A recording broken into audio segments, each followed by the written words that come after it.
Good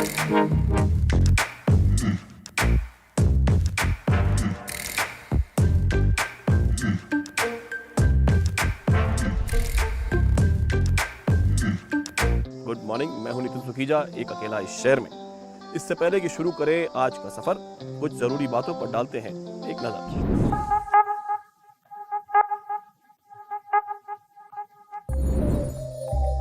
हाँ साहब, तो आज हम कहाँ आ गए? आज हम जहाँ पर हैं यह मौसम बड़ा खुशगवार है। वैसे भी देश में 5 राज्यों में चुनावों का मौसम आ गया है, तो मौसम बड़ा खुशगवार सा हो रहा है। तो हमने सोचा कि आगे वाले कुछ समय में आपको उन्हीं राज्यों में लेके चलते हैं जहाँ पर चुनाव होने वाले हैं। हम देखेंगे वहाँ पे क्या क्या देखने लायक चीज़ें हैं, क्या क्या खाने लायक चीज़ें हैं। चलिए आपको ले चलते हैं आज बादलों के उस पार, हिमालय के उस पार। वहाँ तो चाइना है, तो वहाँ तो नहीं जा सकते हैं। हम वापस आते हैं बादलों के इस पार, हिमालय के इस पार, और आज घूमते हैं शहर है कौसानी।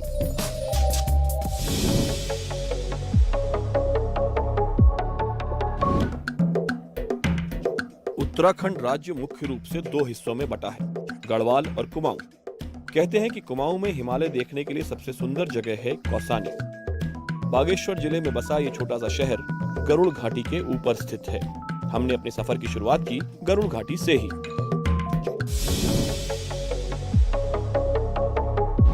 आज जब आपको जहां पे अब लेके आए हैं, उस जगह का नाम है कार्तिकेयपुर, और ये कत्यूरी राजाओं की राजधानी हुआ करता था। 9वीं 10वीं सदी में यहाँ पर एक बहुत बड़ा टेम्पल कॉम्प्लेक्स भी बनाया गया। इससे ज़्यादा इतिहास जानना हो तो गूगल करिए और खुद पढ़ाई करिए, सब कुछ अभी थोड़ी बताएंगे। इस जगह को आज बैजनाथ के नाम से जाना जाता है। आइए अंदर देखें कि क्या क्या है वहाँ पर।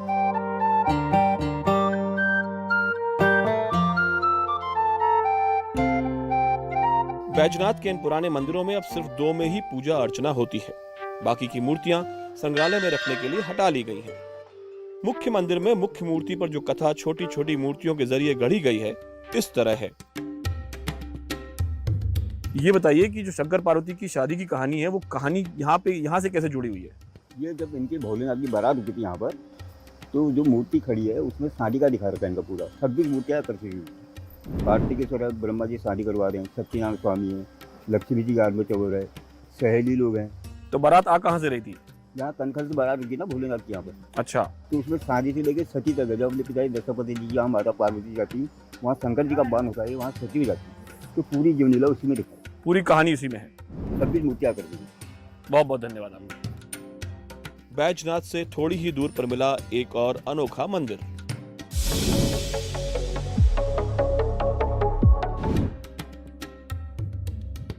साहब, बैजनाथ से आगे निकले तो हम आ गए हैं एक और बहुत ही खूबसूरत अनोखे मंदिर में। कौसानी से करीब 22 किलोमीटर दूर यह मंदिर है, जहां कहते हैं कि देवी ने भंवरे का अवतार लिया था। और उससे भी मजे की बात यह है कि यहां देवी की पीठ की पूजा होती है। आप मेरी पीठ को देख रहे हैं, आप पहले आगे चलें मंदिर में। यह मंदिर थोड़ा ऊंचाई पर स्थित है। कहते हैं यहां कभी कत्यूरी राजाओं का किला होता था। आज जहां बहुत छोटी छोटी घंटियां यहां बनी हुई हैं, इस जगह पर कभी कत्यूरी राजाओं का किला हुआ करता था। यहां पर न्याय के घंटे बजा करते थे, ये कोर्ट हुआ करता था उनका। आज भ्रामरी देवी का यहां मंदिर है और पूजा के घंटे यहां बजते हैं। मंदिर की मान्यता की कहानी हमें वहां पुजारी जी ने खुद बताई। भ्रामरी मतलब ये हुआ भौरे का रूप। अरुणदैत्य को वो था वरदान कि मेरे को तीनों लोकों में देवी देवता वगैरह कोई मानस वगैरह कोई नहीं मार सकता। तो इसलिए इन्होंने अपना रूप धारण भौरे का करके असंख्य भौरों में आके इसका अरुणदैत्य का वध यहाँ पर करा था, इसलिए इसका नाम भ्रामरी पड़ा। और ये जो पीठ की कहानी है कि पीठ की पूजा होती है, सिद्ध पीठ ही यहाँ गिरी है। ये जो मूर्ति दूसरी साथ में है, ये किसकी मूर्ति है? ये साथ चंद्रवंशी राजाओं की रिलेशन में हुई, चंद्रवंशी हुई है नंदा देवी। यहाँ साल भर में 2 मेले लगते हैं। एक तो नंदा अष्टमी का जो नंदा देवी का लगता है, एक जो है चैती मेला वो लगता है इसका भ्रामरी शक्तिपीठ। बहुत बहुत धन्यवाद नवल किशोर तिवारी जी इसका। वहां से वापस चले तो कौसानी शहर में हम टकरा गए गांधी जी के 3 बंदरों से।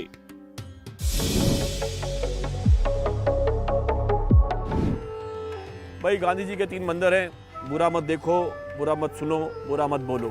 साहब हम तो अच्छा बोलते हैं और आप अच्छा सुनते हैं, क्योंकि हम अच्छा बोलते हैं। और कौसानी में बुरा देखने को कुछ है नहीं, सब कुछ बहुत ही सुंदर है। लेकिन कौसानी में हम गांधी जी की बात क्यों कर रहे हैं? क्योंकि क्या आप जानते हैं कि गांधी जी ने ही इसे स्विट्जरलैंड ऑफ इंडिया का नाम दिया था। और वो कब दिया था? जब वो यहाँ रहने आए थे। और उन्होंने यहाँ पे क्या किया था? उन्होंने यहाँ पर अनासक्ति योग की रचना की थी, इस अनासक्ति आश्रम में रह करके।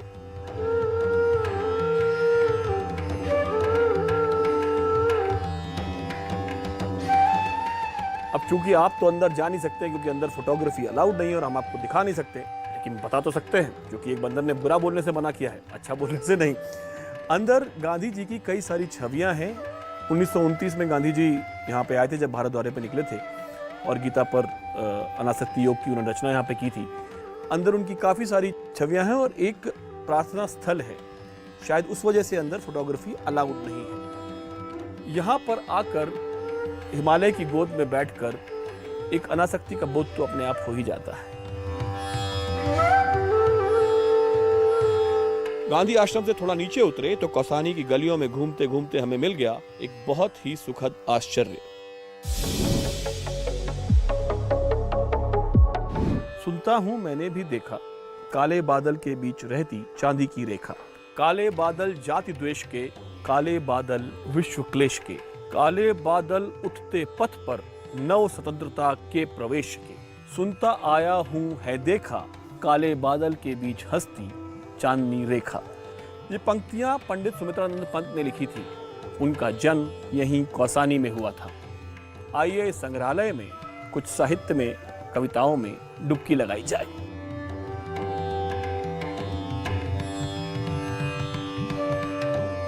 इसी घर में महाकवि पंत जी का जन्म हुआ था। अब इसका जीर्णोद्धार करके इसे एक संग्रहालय बनाया जा रहा है। फिलहाल साथ ही बने इस कमरे में पंत जी का कुछ सामान, चश्मे, बहुत सी किताबें और तस्वीरें रखी हैं। वैसे क्या आप जानते हैं कि अमिताभ बच्चन का नाम अमिताभ सुमित्रानंदन पंत का ही दिया हुआ था। सब इतिहास, मंदिर, गांधी जी और उसके बाद साहित्य साधना में दिन बिताने के बाद अब हम आपको ले आए हैं टी प्लांटेशन में, क्योंकि कौसानी चाय के लिए भी जाना जाता है। अगली बार जब ट्रेन से आए और काठगोदाम उतरे और चाय चाय चाय की आवाज आए, हो सकता है वो चाय कौसानी की हो। और उत्तराखंड के खूबसूरत कौसानी के भ्रमण के बाद आपको गोवा में समंदर किनारे ले चलते हैं स्वाद और स्वास्थ्य का खजाना ढूंढने, एक घर में। मैं गोवा आया तो वहां मुझे मिल गए मेरे दोस्त अर्जुन खन्ना। नमस्कार। नमस्कार। तो अर्जुन शेफ के रूप में तैयार हैं। अब अर्जुन से क्यों मिले? जो अर्जुन आप दिख रहे हैं ये 6 महीने पहले 10 किलो ज्यादा थे। मैंने इनसे पूछा कि भाई ऐसा क्या खाते हो जो तुम 10 किलो वजन तुमने लूज कर लिया और हेल्दी भी हो, फिट भी हो। तो अब आप हमको बताएंगे, ये सीक्रेट जान लीजिए। जो भी मैं खाने की कोशिश करता हूँ वो उसमें जितना मैं रॉ खा सकता हूँ, जो नेचुरल इंग्रेडिएंट्स हैं। सिंगल होने के कारण क्या होता है कि कोई बात नहीं, ये दुखती रग है इनकी, वो चलेगा। सिंगल होने के कारण कोई घर पे बनाने के लिए नहीं होता है, तो अक्सर मुझे क्या करना पड़ता है, रेसिपीज ऐसी ढूंढनी पड़ती हैं जो बिल्कुल 5, 7, 10 मिनट में बन सके। ये है आपका राइस पेपर। ये कुछ विदेशी टाइप की चीज़ लग रही है, जैसे स्प्रिंग रोल होता है, मगर इसको कुक नहीं करना पड़ता, इसको फ्राई नहीं करना पड़ता। क्या करना पड़ेगा आपको, बड़ा सिंपल तरीका है। इसके अंदर थोड़ा सा पानी डाला हमने, पानी में थोड़ा सा डुबोया हमने, इसको प्लेट पे रखा। लाल पीली डालूंगा इसके अंदर। लाल पीली जो है ये बेल पेपर है। हरी कैप्सिकम भी डाल दी। उसके साथ हम सिंपल से सैलेड लीव्स डालते हैं। ये है राइस पेपर सॉस। ये देखिए तैयार हो गया। ऐसा लग रहा है कि वो प्लास्टिक में रैप किया हुआ है। हाँ, मगर आप खाएंगे तो बस मज़ा आ जाएगा।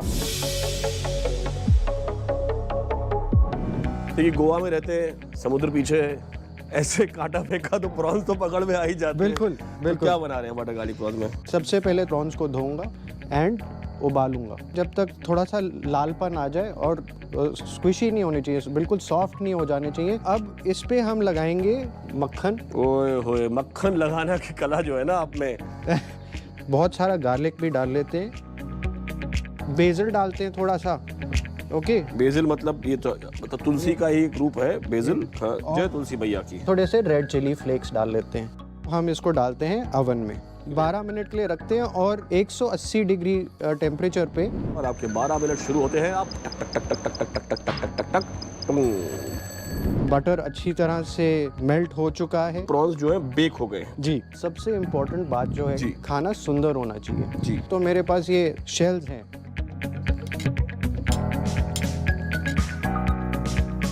हम इसके ऊपर लगा देते हैं एक बेसिल का पत्ता। तो देखिए इसके साथ मिर्ची भी है, अपने पापरिका भी एक है ये। और अब आपके लिए ये हो गया तैयार butter garlic prawn.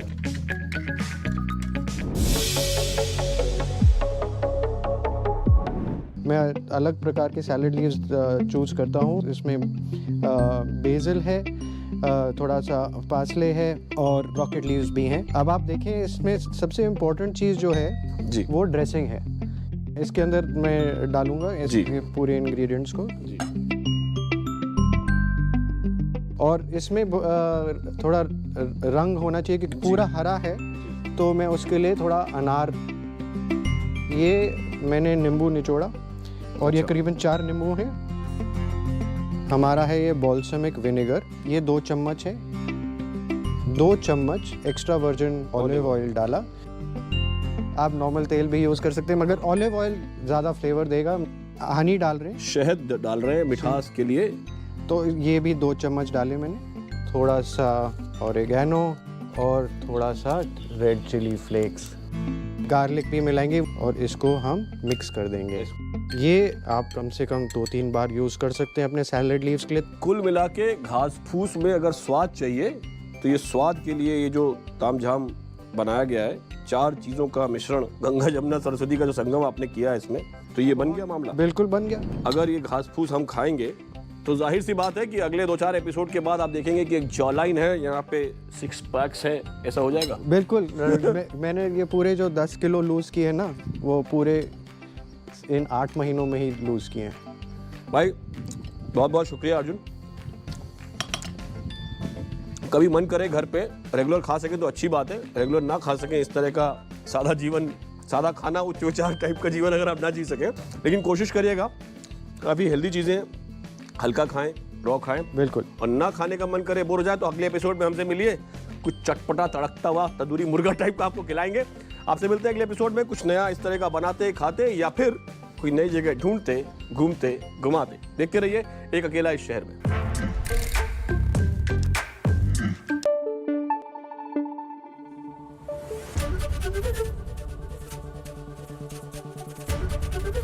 ABP news आपको रखे आगे।